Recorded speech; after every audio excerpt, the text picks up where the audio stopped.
vais faire un petit survol de la prévention, OK? Mais je prétends vraiment pas vous faire un cours 101 sur qu'est-ce que c'est la prévention, mais juste qu'on ait des repères.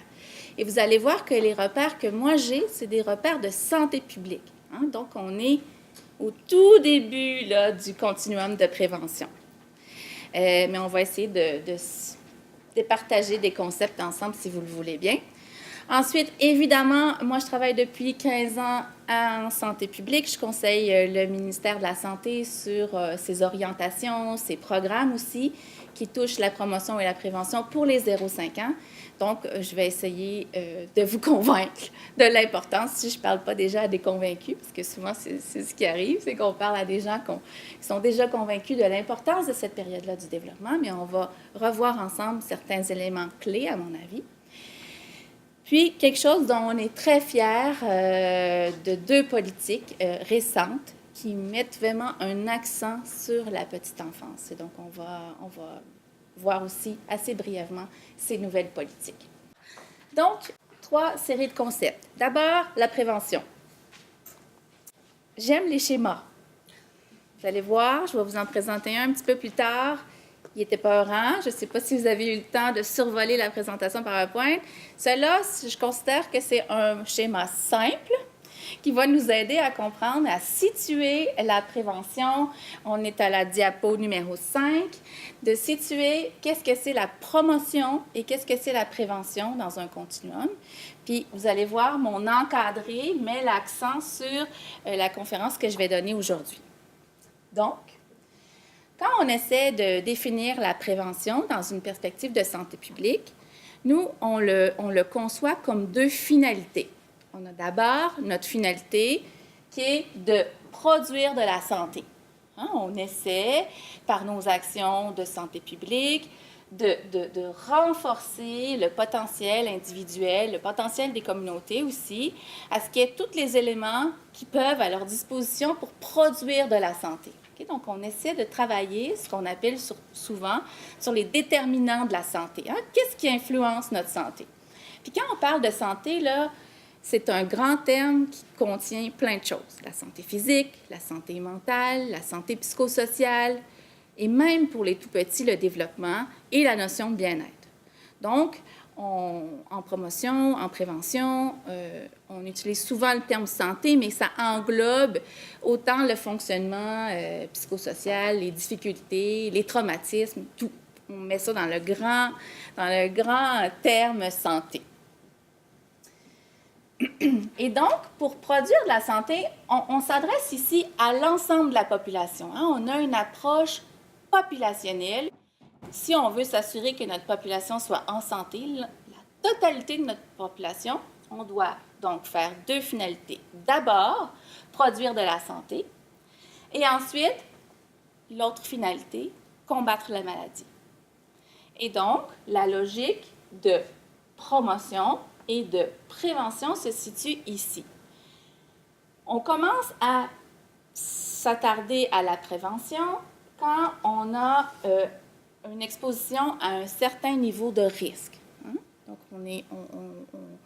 on présume, en fait, on émet l'hypothèse, puis les hypothèses ont été démontrées par de nombreuses recherches, que l'exposition à certains facteurs de risque peut nous mettre sur une trajectoire qui va nous amener à la maladie, aux problèmes, aux difficultés, et éventuellement à toutes sortes de problèmes si jamais on est confronté au risque ou à l'incident, ou peu importe, là, selon ce qu'on souhaite prévenir. Donc, on est vraiment dans une logique double. On tente de produire la santé pour l'ensemble de la population, mais en même temps, comme je disais, combattre la maladie. Souvent, en santé publique, en tout cas, on mélange promotion-prévention. On dit on fait des actions promotion-prévention. Pourquoi? Parce que c'est difficile, des fois, de distinguer l'action comme telle. Est-ce qu'elle vise à réduire des facteurs de risque précis, ou en tout cas l'influence de facteurs de risque précis, ou est les plus axés sur le potentiel des individus, ses forces, ses capacités. Donc, des fois, pour éviter toute confusion inutile, on parle d'action de promotion ou de prévention. j'avais une petite animation pour dire que c'est important aussi de se souvenir que nos tentatives de produire de la santé, ils vont s'appliquer à tout le monde. Hein? Autant à des gens qui présentent des facteurs de risque qu'à nos gens qui sont malades, puis à d'autres gens où on est en plus en réadaptation ou en soutien parce qu'ils ont été malades, ils ont été traités et là, ils sont en rémission ou peu importe.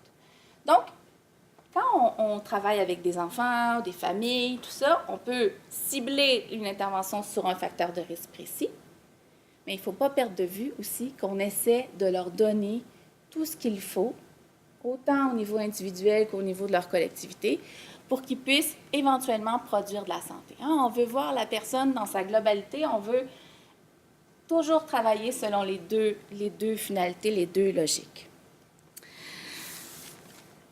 Ce qui distingue aussi la prévention de la promotion, c'est souvent nos stratégies. Les stratégies qu'on utilise en promotion, c'est des stratégies sur le renforcement des aptitudes individuelles. C'est nos stratégies, nos 5 stratégies de la Charte d'Ottawa. Donc, les aptitudes individuelles. Mais on a aussi la création d'environnements favorables à la santé. On a aussi le renforcement de l'action des communautés pour qu'ils puissent prendre en charge l'aménagement de leur territoire pour s'assurer que leur aménagement est favorable à la santé, au choix santé, à des comportements prosociaux positifs, etc. On est aussi dans des politiques publiques, encore là, qui sont favorables à la santé. Et la dernière des 5 stratégies, c'est de vraiment s'assurer que nos services de santé, qui avaient une habitude d'être plus concentrés sur résoudre le problème puis traiter, aient aussi une préoccupation de promotion et de prévention primaire. Ça va-tu? Est-ce que c'était du chinois? Ça va? À Jonquière? Ça va? OK. Excellent. Si on continue, juste pour être sûr qu'on a bien compris, on s'entend sur les termes, la promotion de la santé, on travaille sur les forces des individus et les forces des communautés.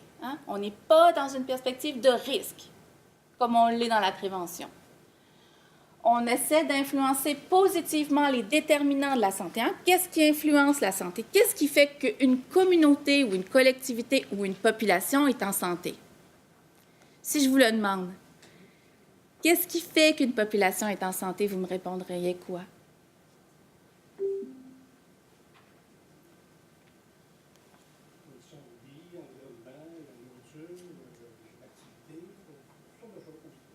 Vous en aviez nommé 3. Exactement. Qu'est-ce qui fait qu'une population est en santé? Qui ont un travail qui est sécuritaire, qui est valorisant, qui leur permet de réaliser leur plein potentiel. Qui ont des logements qui sont adéquats, pas surpeuplés, pas pleins de punaises de lit comme à Montréal, dans nos quartiers les plus difficiles, les plus défavorisés.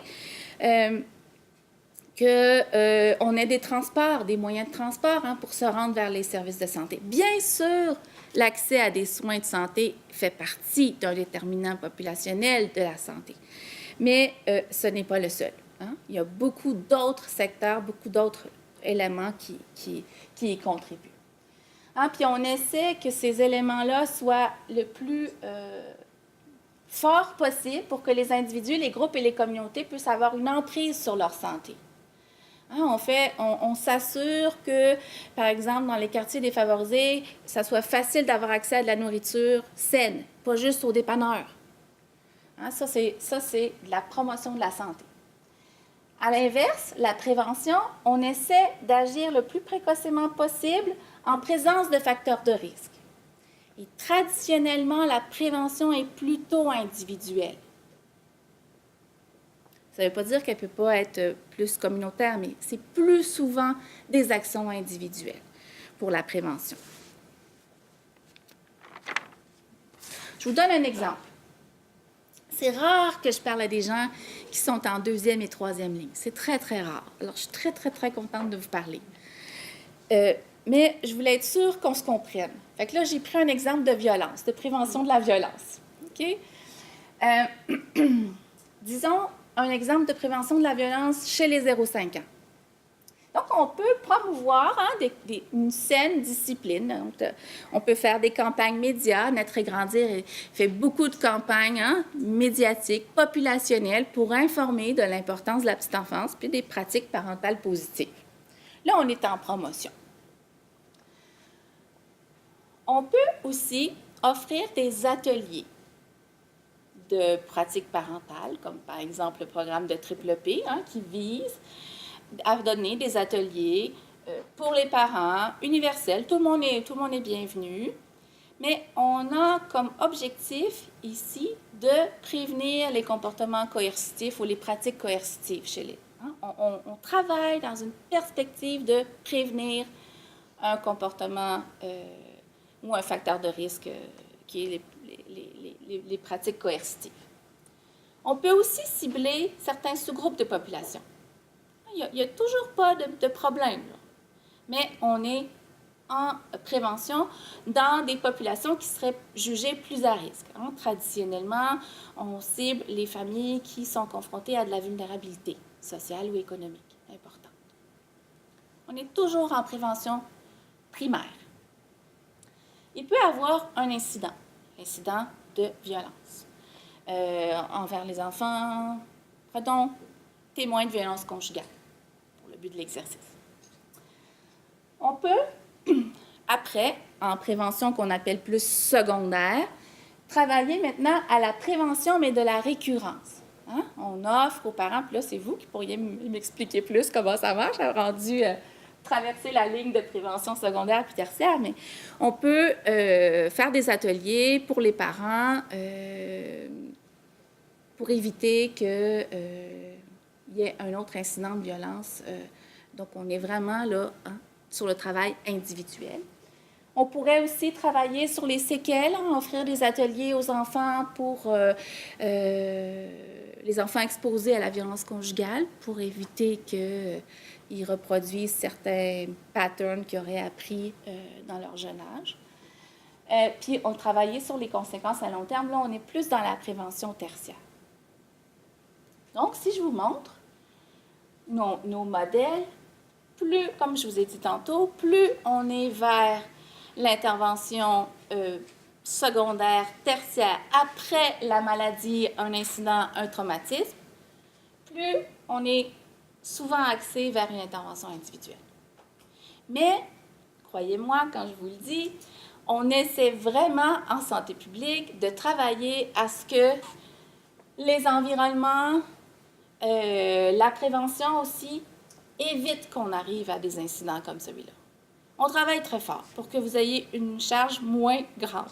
En tout cas, on espère que toutes les stratégies qu'on peut mettre de l'avant, nous, au niveau populationnel, et même dans la prévention primaire, portent fruit pour la suite.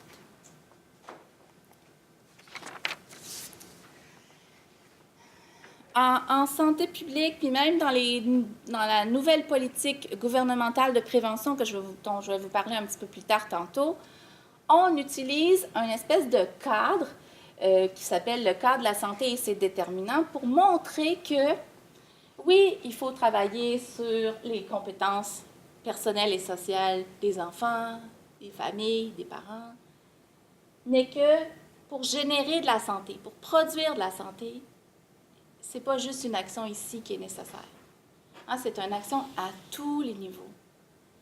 Autant au niveau des milieux de vie, des milieux de garde, des milieux scolaires, du milieu du travail, des milieux d'hébergement pour les personnes âgées, mettons, ou même pour vous en centre jeunesse, dans les centres jeunesse où les enfants sont hébergés, dans les communautés locales, mais aussi, il faut travailler à un système de santé qui soit accessible et facilement rejoignable par les transports pour les gens qui en ont besoin, les services de garde, l'aménagement du territoire. On entend beaucoup, de plus en plus en fait, parler de l'importance de l'aménagement du territoire pour la santé.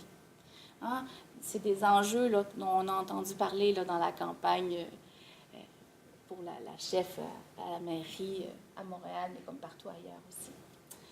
Et évidemment, ça prend des politiques, ça prend des contextes économiques, ça prend des contextes sociaux, ça prend la paix. Tu sais, c'est des fondements de base qu'on oublie dans un pays comme le nôtre qui est relativement sécuritaire et pacifique, mais qui, pour d'autres, c'est des enjeux. Donc, pour travailler sur la santé, on construit des espèces de grands... Bien sûr, il y a certaines compétences. Ici, on pourrait insérer des facteurs de protection, des facteurs de risque dans ces modèles, mais c'est des grandes catégories de facteurs au niveau populationnel. Ça va toujours, là, je suis rendue au schéma qui fait peur, à la diapo numéro 9. Inquiétez-vous pas avec ce schéma, mais moi, je l'adore. Je vous dis pourquoi je l'adore. Ça, c'est un modèle développé par un institut qui travaille en promotion de la santé mentale, en prévention des troubles mentaux en Angleterre. Et ils ont voulu illustrer la complexité des facteurs de protection ou de risque qui vont influencer au cours de la vie, je vois des faces de découragement, là, au cours de la vie, la santé. On voit qu'il y a, au tout début de la vie, une phase où on développe son potentiel santé. Hein? Une phase qui est très importante dans le développement humain parce que c'est là que se construit le cerveau, les organes, les fonctions métaboliques. Hein? C'est dans le ventre de sa mère que tout ça s'amorce. Et ce qui se passe pour le fœtus va avoir des effets qui vont se manifester peut-être plus tard, peut-être à court terme, à moyen terme, mais qui va avoir des effets qui vont se cumuler. Donc, selon ce que les gens vont être exposés comme facteurs de risque ou facteurs de protection, ça va influencer leur trajectoire. C'est juste pour ça que je vous le montre. Comment il y a une complexité de facteurs. Et que si notre intervention unique concerne, par exemple, les relations des enfants avec leur père, notre programme de prévention vise ici, c'est correct, c'est tout à fait souhaitable. Mais il faut savoir qu'il y a des choses qui se sont passées avant, il y a des choses qui vont se passer après. Puis quand on est en mesure plutôt de travailler sur des compétences de base ou sur des aspects de base qui vont servir ici, mais qui vont resservir plus tard, une fois que la personne, le jeune adulte va rentrer sur le marché du travail, qui va devenir une personne à la retraite, etc., bien, on est en mesure de travailler à plus long terme sur le capital santé des individus. Donc, quelques petits éléments à retenir sur les facteurs de protection, puis après ça, je vous promets, j'arrête de vous parler de la prévention. On va passer aux 0,5 ans. Ce qu'il faut retenir, c'est qu'il y a des multiples facteurs qui vont influencer la santé ou les difficultés psychosociales. Ces facteurs-là se situent au niveau de l'individu, hein, probablement des fois au niveau de sa génétique même, et ses choix de vie, de sa famille, mais aussi de son quartier, des communautés, des environnements. Tout ce qui va se passer en lui et autour de lui va avoir une influence. Et que cette influence-là, elle est partout sur le parcours de vie. Et il y a des moments qui sont particulièrement importants, comme par exemple la période du 0,5 ans, de la conception jusqu'à 5 ans. Je vais vous expliquer pourquoi dans la deuxième partie de ma présentation. Mais aussi tous les moments de transition. On commence de plus en plus à se concentrer sur la transition de la maison vers le service de garde, du service de garde vers l'école, de l'école vers la première année, hein, des transitions du primaire au secondaire, du secondaire vers jeune adulte. Tous ces moments-là de transition sont des moments qui peuvent être des opportunités comme des moments où il y a quelque chose qui est fragilisé. Le dernier élément que je voudrais que vous reteniez, c'est que les facteurs de risque ou de protection qui vont survenir dans la vie des gens peuvent avoir 3 types d'effets, généralement 3 types d'effets. Il y a l'effet latent, c'est-à-dire que l'exposition à un stresseur ou un facteur de risque, durant des périodes clés du développement, vont particulièrement dans la petite enfance ici, vont venir altérer de façon permanente le cerveau, les organes et les fonctions métaboliques. Hein? Puis ça, c'est l'hypothèse de Baker qui dit que si on souhaite expliquer les maladies cardiovasculaires, pas expliquer, mais il y a une association, en tout cas, entre la malnutrition pendant la grossesse et dans les premières années et les maladies cardiovasculaires, le diabète et l'hypertension plus tard dans la vie. Donc, quelque chose, un stresseur, un facteur de risque, disons la pauvreté sociale et économique, va venir, en petite enfance, modifier des choses et on va voir les répercussions de ce facteur-là 40, 50 ans, 60 ans plus tard. Pas à court terme. Ça, c'est l'hypothèse de l'effet latent. Il y a un autre effet classique qui est l'effet cumulatif.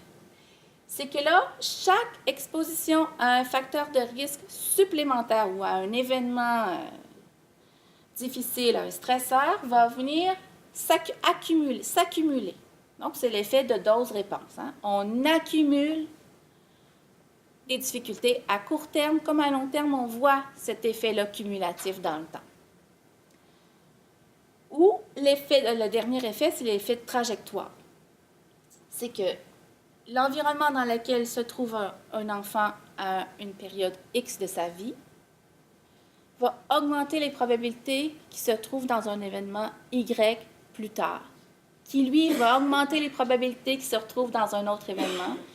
Si c'est positif, la probabilité va probablement s'accumuler que ça soit positif. Mais si c'est négatif, on est pour un enfant qui est dans une situation familiale difficile, quand il est tout petit, dans des conditions socio-économiques difficiles, il y a beaucoup de chances, il y a une forte probabilité qu'il rentre à l'école avec pas tous les acquis nécessaires pour profiter de ce que l'école pourra lui apporter, qui vive des difficultés scolaires, qui soit en décrochage, qui ait des difficultés plus tard dans sa vie. Hein? C'est l'effet, c'est pas, faut pas être pessimiste non plus, là, mais c'est l'hypothèse de l'effet de trajectoire, où les probabilités d'être dans une trajectoire augmentent ou viennent fragiliser ou viennent potentialiser. Ce qu'on voit, on le voit illustré ici, c'est que si on est dans des bonnes conditions socio-économiques, là on voit jusqu'à 5 ans. Si on est dans des bonnes conditions socio-économiques à la naissance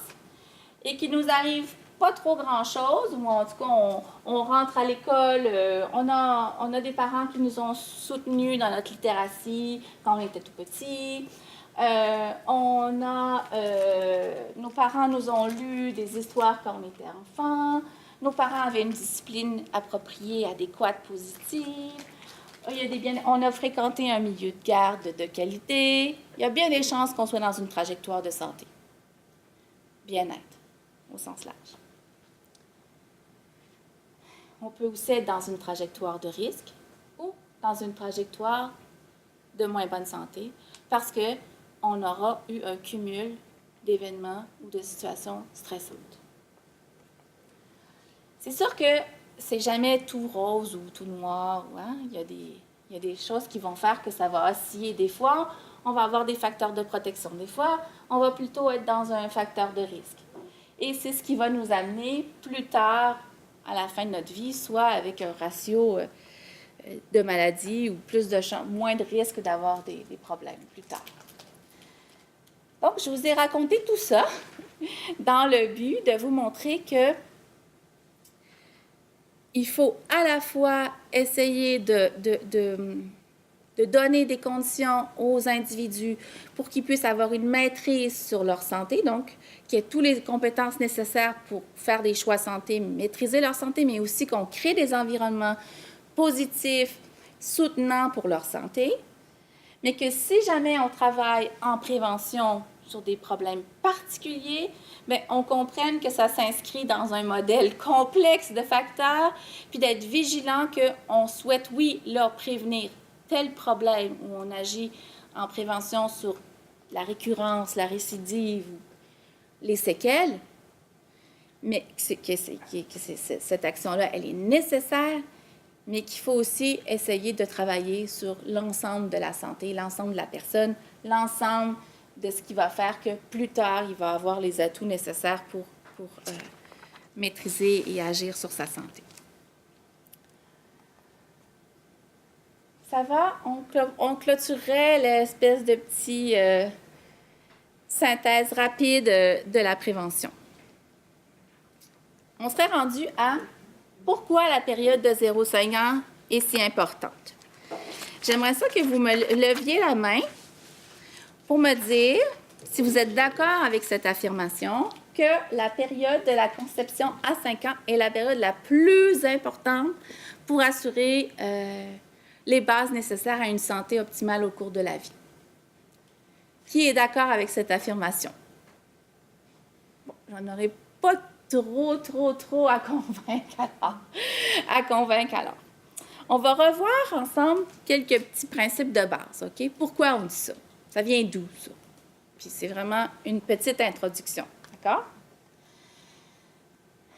Ici, on voit ce qui se passe au niveau des synapses. Inquiétez-vous pas, je ne ferai pas un cours d'épigénétique.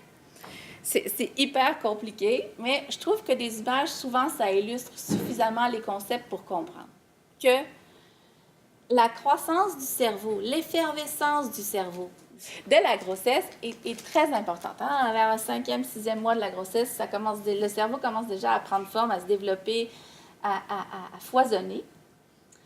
Et il va faire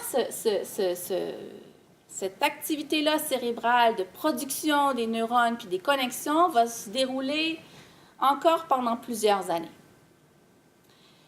Ce qu'on voit, c'est que le cerveau de l'enfant est hyper malléable. Okay? C'est comme une éponge. On le dit, là, ma grand-mère le disait, là, le cerveau d'un enfant, c'est comme une éponge, mais c'est vrai que ça peut illustrer bien. C'est qu'autant les expériences positives que les expériences négatives vont laisser des traces. Parce qu'éventuellement, il faut qu'il y ait un processus d'élagage où, parce que là, ça, c'est pas très efficace. Là, hein? Ça va de toutes les bords, tous les côtés. Il faut que certaines connexions soient renforcées, solidifiées, puis d'autres vont, puisqu'on n'aura pas été stimulé, ou ces connexions-là n'auront pas été répétées plusieurs fois, ils vont s'éteindre. Hein? Tous les enfants ont le potentiel d'apprendre toutes les langues quand ils sont petits. Mais s'ils n'ont jamais entendu parler du cantonais, les connexions nécessaires pour comprendre le cantonais vont s'effacer. Et ça, c'est vrai aussi pour des connexions moins positives. Hein, un enfant qui, quand il pleure, il se fait toujours ignorer dans sa réponse, c'est ces connexions-là qui vont se solidifier, pas besoin de pleurer, de toute façon, ça ne donne rien. Même chose si l'enfant est habitué de se faire dire qu'il n'est pas bon, qu'il est incompétent, bien, c'est ces connexions-là qui vont demeurer. Autant le positif que le négatif vont s'inscrire dans le développement du cerveau. Puis après ça, ça va être très, très, très difficile. Je vais vous montrer la diapo suivante. On voit ici là, que cette capacité-là du cerveau de s'adapter aux apprentissages, puis de se mouler, en fait, à son environnement, puis de comprendre son environnement, puis de s'y adapter, elle est très, très, très grande jusqu'à peu près 10 ans. Et ensuite, elle commence à décliner. L'effort nécessaire au niveau physiologique pour reconstruire des connexions ou pour stimuler des connexions, elle est très faible quand ils sont petits. Donc, on est dans les plus grandes opportunités d'apprentissage, le plus malléable et le moins d'efforts requis.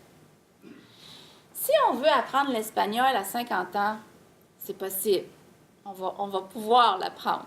Les efforts cognitifs requis vont être très importants. Il va falloir qu'on travaille pas mal plus fort que si on avait été exposé à l'espagnol beaucoup plus petit dans notre existence. Mais tout se peut. Il ne faut pas être pessimiste. Là. Tout peut se modifier. Mais disons que les fenêtres d'opportunité, c'est pour ça qu'on dit tellement que entre 0 et 5 ans, maintenant, l'OMS commence à dire 0 et 8 ans, on est dans des fenêtres sensibles, hein, dans des périodes sensibles ou critiques du développement. C'est qu'il y a beaucoup des fonctions, les fonctions de vision, les fonctions, la compréhension des mathématiques, la littératie, les compétences sociales aussi. C'est beaucoup avant l'entrée à l'école que ça se passe. Là, ça ne veut pas dire qu'il faut commencer à stimuler nos enfants puis qu'ils apprennent l'alphabet. C'est pas ça que ça veut dire. Ça veut dire que les enfants sont le plus réceptifs et les bases de leur capacité, comme je disais, autant sociale, elle est beaucoup avant l'entrée à l'école. Hein, donc, puis ça, c'est en lien avec le schéma que je vous ai montré tantôt sur le cerveau, une connexion neuronale. Donc, beaucoup se situent dans la période 0-5 ans.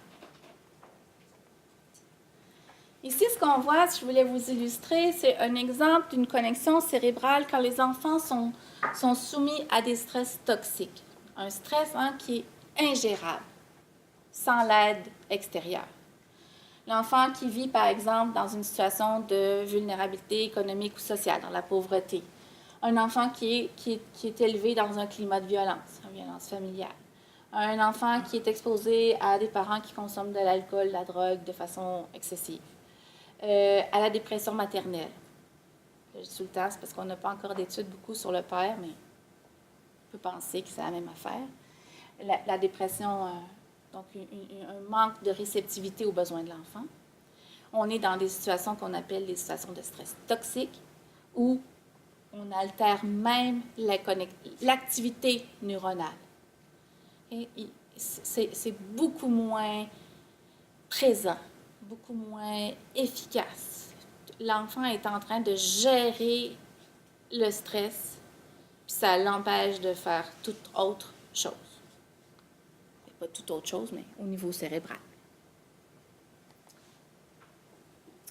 Je vais prendre l'exemple de la pauvreté. Encore là, je vais vous présenter deux exemples, deux études de recherche qui sont des études phares en santé publique qu'on utilise toujours pour démontrer l'importance du facteur de risque, en tout cas du fait de vivre dans la pauvreté quand on est tout petit. Je vous en présente juste deux, mais ils sont, à mon avis, excessivement parlantes. Ici, vous avez Feinstein en 2003 qui a montré que il a regardé une cohorte d'enfants britanniques et il a pris à 22 mois des enfants qui avaient un faible potentiel cognitif. Okay? Il a fait passer des tests cognitifs simples et il a pris un groupe avec faible potentiel cognitif à 22 mois. Et on regarde un groupe avec fort potentiel. Okay? Il prend les extraits, les plus faibles, les plus forts. Il va regarder à 10 ans où sont ces enfants-là. On voit un peu, je dis c'est comme une évidence, mais c'est triste, là, c'est très, très triste, mais que les enfants qui avaient un faible potentiel et qui vivaient dans des conditions socio-économiques faibles restent à 10 ans ceux qui ont le moins de potentiel. Jusque-là, rien de surprenant. Comme je vous dis, c'est triste, mais on pouvait s'attendre à ce résultat-là. Même chose, ceux qui avaient un fort potentiel, on est sur la ligne du haut. Mais est-ce que je pointe, mais je vous oublie à distance. On est sur la ligne du haut. Ceux qui ont un fort potentiel et qui sont dans un milieu stimulant, avec toutes les ressources nécessaires. Si l'enfant a des difficultés, c'est pas grave, on va trouver les spécialistes nécessaires pour les aider. Eux, évidemment, ils restent en haut de la ligne. Ou c'est, à mon avis, si important comme recherche, c'est ici, c'est quand ça se croise. Les deux lignes du milieu. Les enfants au faible potentiel, mais de familles favorisées, vont surpasser nos enfants qui avaient pas mal de potentiel, mais qui vivaient dans des milieux socio-économiques plus difficiles. Okay? On dit là que le milieu socio-économique vient voler. Hein, les milieux socio-économiques difficiles viennent nuire au potentiel, vient voler le potentiel des enfants. Donc, c'est si important de travailler à réduire la pauvreté des enfants entre 0 et 5 ans. Ça a une influence marquante, on l'a vu, une influence qui va se traduire parfois 40, 50 ans plus tard, mais qui, dans ce cas-ci, avait des répercussions très tôt dans la vie.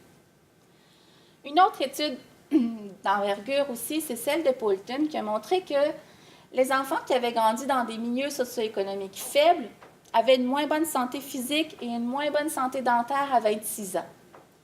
Mais pourquoi cette étude-là, elle est importante aussi, c'est qu'elle a montré que même si, à l'âge adulte, à partir de 20 ans, on améliorait nos conditions socio-économiques, on passait d'une condition socio-économique faible à une condition socio-économique moyenne ou élevée, on réussissait quand même pas à déjouer le fait d'avoir eu une enfance dans un milieu socio-économique difficile. C'est ce que ça nous montre ici avec l'indice de masse corporelle. Vous voyez que si on a toujours été dans un milieu favorisé, petit comme grand, on a les taux d'obésité les moins élevés. Hein? On a un indice de masse corporelle faible, qui est adéquat. Si on a toujours été dans l'adversité économique, petit comme grand, on est dans une masse corporelle plus problématique. C'est ici, encore là, les sphères du milieu où si on a fait une ascension vers le haut, c'est-à-dire qu'on était pauvre petit, mais adulte, on était dans des conditions plus favorisées, on n'est quand même pas aussi bien. C'est mieux d'avoir été riche petit, puis pauvre plus tard. Mais pas mieux, mais on s'entend, là, au niveau de l'indice de masse corporelle. C'est l'inverse au niveau de ce qu'on veut, c'est plus une meilleure condition physique. Ici, on voit que c'est l'inverse de l'indice de masse corporelle. Mais je voulais vous en donner 2 exemples. Donc, c'est sûr qu'en santé publique, on s'occupe beaucoup de la pauvreté sociale et économique des enfants. On essaie par toutes sortes d'interventions, puis historiquement aussi dans les programmes, les classiques de l'intervention, de la prévention auprès des 0-5 ans, le facteur de risque principal, c'est toujours la pauvreté socio-économique. Mais évidemment, je vous ai mis quelques autres facteurs de risque sur lesquels on travaille. On peut travailler aussi, mais il y en a des tonnes et des tonnes de facteurs de risque. Hein. Il y a des facteurs de risque qu'on dit des facteurs de risque génériques, c'est-à-dire qu'ils concernent plusieurs problèmes de santé, plusieurs difficultés psychosociales. Puis il y a des facteurs qui sont associés à 1 ou 2 ou 3 ou 4 problèmes. Okay? Donc, ceux-là, c'est plutôt des facteurs qui sont associés à des facteurs qu'on appelle génériques. Je vous ai montré la pertinence au niveau du développement du cerveau, au niveau du développement de l'enfant. Pourquoi c'est si important de s'attarder aux 0-5 ans? Mais il y a une autre raison aussi pourquoi la prévention auprès des 0-5 ans est importante, c'est qu'on voit que c'est économiquement rentable. Hein, des fois, il faut ajuster notre discours, il ne faut pas juste parler en termes de potentiel santé puis de potentiel cérébral, mais aussi au niveau des coûts. Parfois, ça aide aussi. Et là, il y a vous le savez, le prix Nobel d'économie, M. Ekman, professeur Ekman, qui a montré que quand on investit dans des programmes préscolaires très tôt dans le développement, autant chez les femmes enceintes qu'avant l'entrée à l'école, on voit que ces investissements-là sont rentables, hein, en étant le point de coupure, hein, où ça coûte aussi cher que les gains qu'on peut obtenir. Mais que si on investit plutôt au niveau de l'école ou plutôt plus tard au niveau de l'emploi, par exemple, ben, c'est sûr que c'est déficitaire. On n'arrivera jamais à avoir un gain sur le bénéfice, un bénéfice en fait sur les investissements qu'on fait. Les programmes classiques en prévention du 0-5 ans, il y en a 3 que j'ai choisis, il y en a quelques autres, mais les 3 principaux montrent bien qu'une intervention qui a lieu entre 0 et 5 ans peut rapporter, puis même ici, là, l'abécédarienne, il faut que j'ajuste ma diapo parce que maintenant, c'est rendu à 13 $ le retour sur l'investissement. Chaque dollar investi peut rapporter 13 $ pour l'ABC. On a documenté que ça pouvait rapporter jusqu'à 13 $. Et on voit ici, même à 40 ans plus tard, qu'on a réussi à faire un gain clair quand on travaille en prévention. Pourquoi? C'est parce que on est en mesure d'influencer la trajectoire, hein? On est en mesure aussi de peut-être influencer l'effet latent, hein, de conditions socio-économiques difficiles et la santé plus tard dans la vie. C'est le cas de l'abécédarienne, je vais vous le présenter. Et la durée de vie aussi. Hein? C'est sûr que si on fait un programme pour les jeunes adultes ou les adultes, il ne nous reste pas beaucoup d'années pour avoir un effet, mais quand on prend tout le cycle de vie, bien, les effets peuvent se cumuler à plusieurs niveaux. Donc, rapidement, les classiques de prévention. Il y a l'Abécédarienne Project, qui est un projet américain de recherche où on a ciblé les facteurs de risque suivants: la pauvreté sociale et économique, la faible éducation de la mère, le jeune âge de la mère aussi, et le fait d'habiter dans un quartier, moi j'ai qualifié ça d'hostile, mais un quartier avec une très haute criminalité. En Caroline du Nord, on dit là, que ça n'existe plus des quartiers, même aux États-Unis, des quartiers qui étaient aussi difficiles puis aussi hostiles là, que ça à cette époque-là. Qu'est-ce qu'on a fait? C'est qu'on a offert à ces enfants-là, pendant 50 semaines, toute la journée, pendant 5 ans, des services éducatifs de garde de haute qualité. En plus, à ces enfants-là, on les nourrissait. On leur donnait le déjeuner et le dîner. Qu'est-ce qu'on a vu? On a vu ces enfants-là, on a suivi ces enfants-là de façon longitudinale jusqu'à 30 ans. Ce qu'on a vu, puis après ça, je vais vous donner les résultats jusqu'à 35, mais ce qu'on a vu, c'est qu'on augmentait beaucoup la proportion de gens qui occupaient un emploi. On a aussi réduit de façon considérable le recours à l'aide sociale, l'équivalent aux États-Unis. On a aussi beaucoup plus de chances d'avoir eu un diplôme. On a plus d'années de scolarité. On retarde aussi la grossesse. Dans ces communautés-là, il y avait beaucoup de grossesse à l'adolescence. On a réussi à repousser. Hein, c'est un facteur de risque, ça aussi.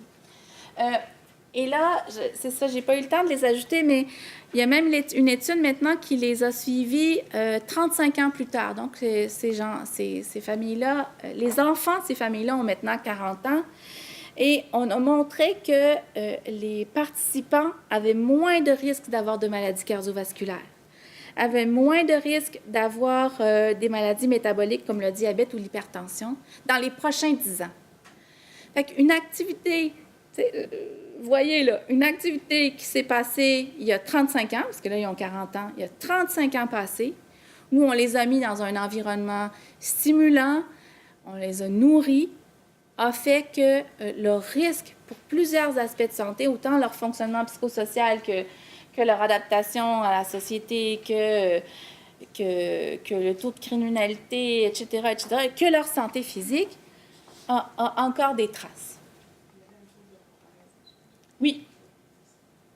Oui, c'est des études béton, là, des études comme on n'en fait presque plus parce que...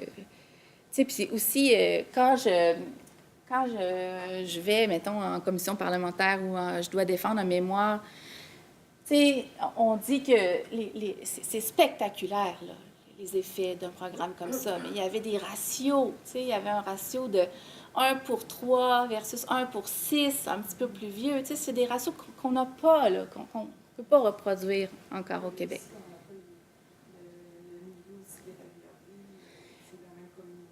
Tout à fait, tout à fait. C'est dans des communautés vraiment extrêmes, là. Mais ça montre quand même un potentiel. Le potentiel de la prévention, c'est ce qu'on essaie de dire, c'est que quand on est en mesure d'offrir des environnements de services éducatifs de haute qualité, on peut changer des vies. Là. Vous allez voir, on a des études au Québec aussi que je vais vous présenter un petit peu plus tard. Le Nurse Family Partnership, ça, c'est un programme de visite à domicile qui a été expérimenté dans 3 territoires, 3 villes américaines, Elmira, Denver puis Memphis. C'est un programme très intensif qui commence pendant la grossesse jusqu'à 2 ans. Les services intégrés en périnatalité et pour la petite enfance s'inspirent largement du Nurse Family Partnership. On voit aussi comme stratégie de prévention, puis c'est pour ça qu'il y a eu un boom à un moment donné dans les programmes de visite à domicile partout dans le monde. C'est vraiment à cause des résultats spectaculaires que peuvent amener un programme de prévention de visite à domicile, où on s'adresse à des femmes, des familles qui vivent dans des contextes de vulnérabilité économique importants, souvent dans des quartiers très défavorisés aussi, où il y a peu de services, peu d'aménagements aussi pour les enfants et tout. Puis encore là, on a vu des résultats spectaculaires sur, par exemple, la réduction de l'abus et la négligence, sur la réduction des grossesses subséquentes à l'adolescence, plus de mères à l'emploi, une meilleure préparation à l'école. Donc, c'est des programmes aussi qu'on appelle de double génération, où on a autant un effet sur l'enfant maintenant que sur sa mère, mais aussi sur les enfants que ces enfants-là auront plus tard dans la vie. Quand on a pu c'est le cas de l'abécédarienne, entre autres, puis du péri-preschool, qu'on a pu suivre plus tard les enfants aussi. Et le dernier dont je vais vous parler, c'est le péri-preschool qui, lui, combine les deux. Qui combine des visites à domicile, où on essaie de travailler sur l'environnement familial, et un service de garde éducatif de haute qualité pour les enfants, donc une intervention directe auprès de l'enfant. Ça, c'était à demi-temps. Et des visites à domicile aussi en complément pour être sûr que ce que les enfants vivaient en service de garde était aussi reproduit à la maison. Donc, une double modalité d'intervention. Encore là, c'est souvent le programme qu'on évoque pour dire que la criminalité, par exemple, quand on fait des programmes de prévention très tôt dans la vie, on peut réduire la criminalité, on peut réduire aussi on peut augmenter en fait le revenu, le taux de diplomation, puis même ici, on trouve un effet sur le quotient intellectuel. On dit ça de moins en moins, mais il peut avoir des effets là-dessus. Ça va, 3 programmes classiques de prévention primaire où on a visé surtout la défavorisation sociale et économique et on a tenté de faire une différence dans la vie des enfants. Et la conclusion de ça, 20 ans, 30 ans, 40 ans plus tard, c'est qu'il est possible de faire une différence quand on fait un programme de prévention bien structuré, efficace, qui peut être efficace aussi. Au Québec, maintenant, que fait-on en prévention? Comme je vous disais, on est très fiers que présentement, au Québec, ça a été une politique qui a été lancée en 2016. Il y a une politique gouvernementale de prévention. Imaginez-vous, là, 15 ministères et organismes du gouvernement se sont entendus pour dire que la prévention en santé était une priorité. Des fois, on entend le terme « la santé dans toutes les politiques ». Est-ce que vous avez déjà entendu ça? Où il faut faire attention que, par exemple, les normes fiscales ou le changement des règles à l'aide sociale n'aient pas d'incidence sur la santé. Souvent, les directeurs de santé publique sont interpellés quand il y a des risques pour la santé, même si c'est une politique qui n'est pas dans le ministère de la Santé, qui est faite par un autre, bien, on s'en préoccupe parce qu'on veut que la santé soit partout. La préoccupation de la santé, elle est partout. Parce que vous vous souvenez, on l'a vu ensemble au début, le cadre de la santé et ses déterminants. Oui, il y a l'accès à des services de santé, mais il y a le logement, il y a le transport, il y a le travail. La santé, elle est influencée par d'autres choses que les services de santé. Donc, le gouvernement a travaillé très fort ensemble pour déterminer des stratégies, des objectifs, des cibles pour au Québec, avec des sous ici, il va y avoir des sous, il y a pas mal de millions qui vont s'en venir avec cette politique-là aussi. Donc, selon la politique, la prévention représente un choix rentable pour assurer le développement optimal des personnes. Elle permet de maintenir une population en santé, active et d'éviter, donc on est vraiment en promotion et en prévention dans cette politique-là, et la prévention contribue à l'essor social et économique du Québec. Elle ne représente pas une dépense, mais bien un investissement.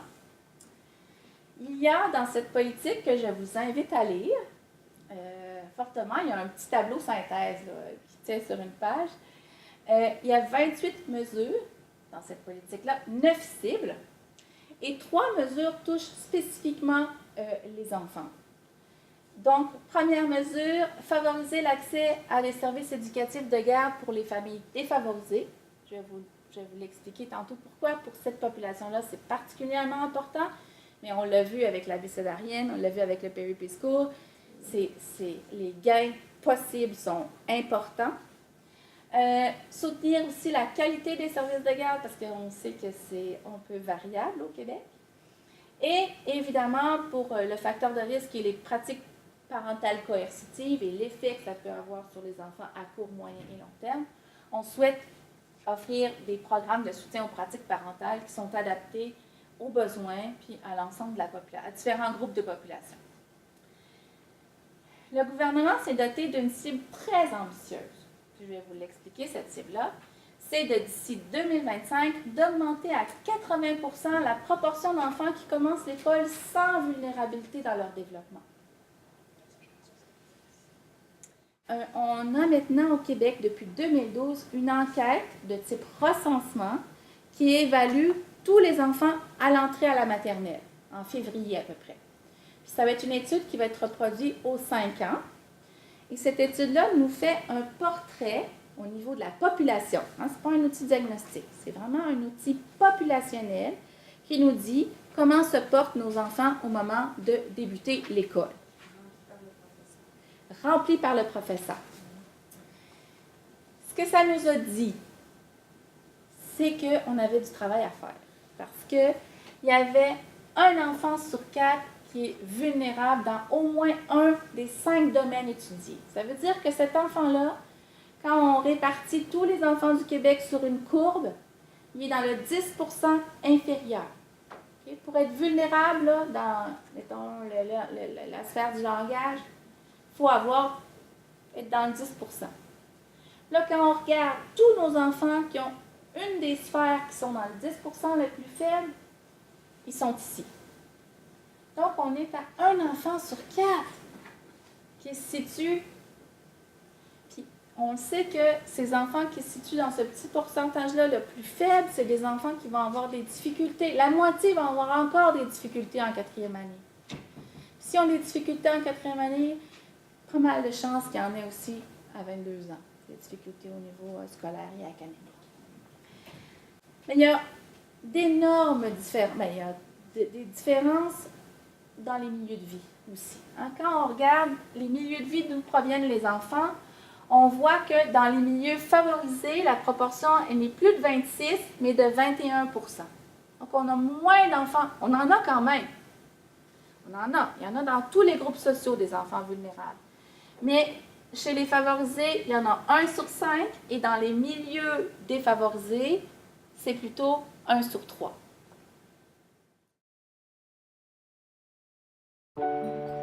Au Québec, un enfant sur 4 à la maternelle est vulnérable dans au moins un domaine de développement.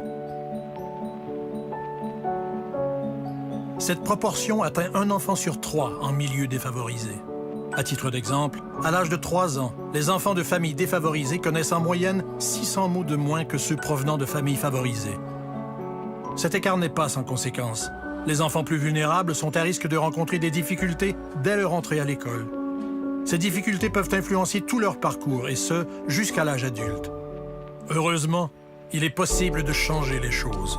en offrant des services de garde de qualité, des lieux publics ou socialisés, des enseignements adaptés, des activités de loisirs et des environnements stimulants. Agir dès la petite enfance, c'est permettre à tous les enfants de développer leur plein potentiel.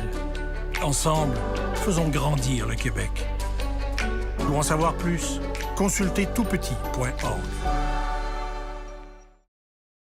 Donc, si on regarde notre fameuse cible gouvernementale, mais on l'inverse, OK? Là, on n'est plus dans les enfants qui présentent une vulnérabilité, on est dans la statistique inverse, les enfants sans vulnérabilité.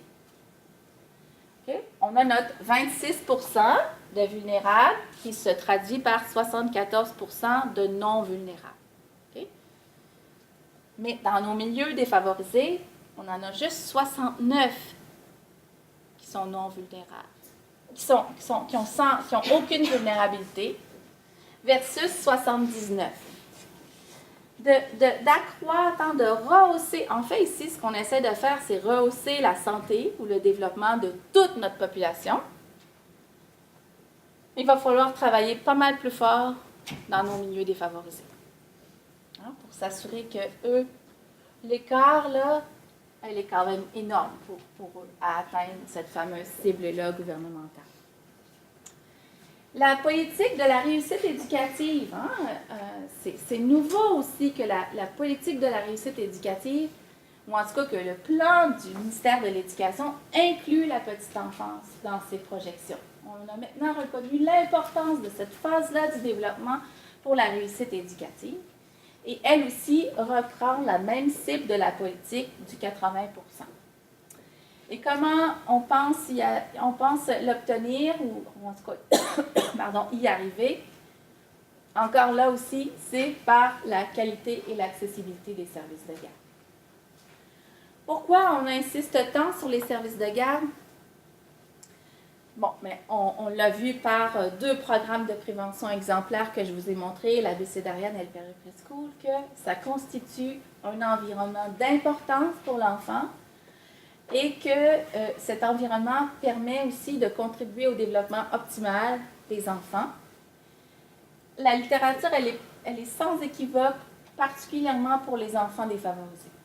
On voit le potentiel des services de garde. Quand on regarde au niveau populationnel, qu'est-ce que cette stratégie-là peut apporter? Est-ce qu'on est en train de produire de la santé? Est-ce qu'on est en train de développer, de favoriser le développement des enfants, de la population générale?